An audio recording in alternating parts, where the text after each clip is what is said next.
ભારત પાકિસ્તાન વચ્ચે તણાવ વધી રહ્યો છે અને તણાવ વચ્ચે અમેરિકાની પણ એન્ટ્રી થઈ છે। આ મહત્વના સમાચાર અત્યારે જે મળી રહ્યા છે, અમેરિકાની આ તણાવ વચ્ચે એન્ટ્રી થઈ। અમેરિકાએ બંને દેશોને સંયમ રાખવા માટે અપીલ કરી છે। વ્હાઇટ હાઉસ દ્વારા આ નિવેદન જાહેર કરવામાં આવ્યું છે અને કહેવાયું છે કે બંને દેશો મહેરબાની કરીને તણાવ ઓછો કરે અને બંને દેશો સંયમ રાખે।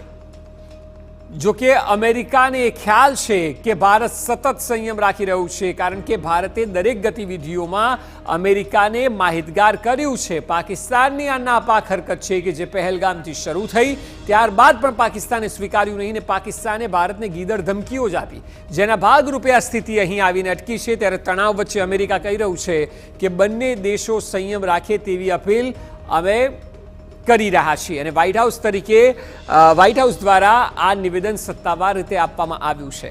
એટલે વોરની વચ્ચે જ્યાં સતત આંતરરાષ્ટ્રીય દબાણ પણ પાકિસ્તાન પર છે, પરંતુ પાકિસ્તાની સિવાય એ છતાં સુધરવાનું નામ નથી લઈ રહ્યું।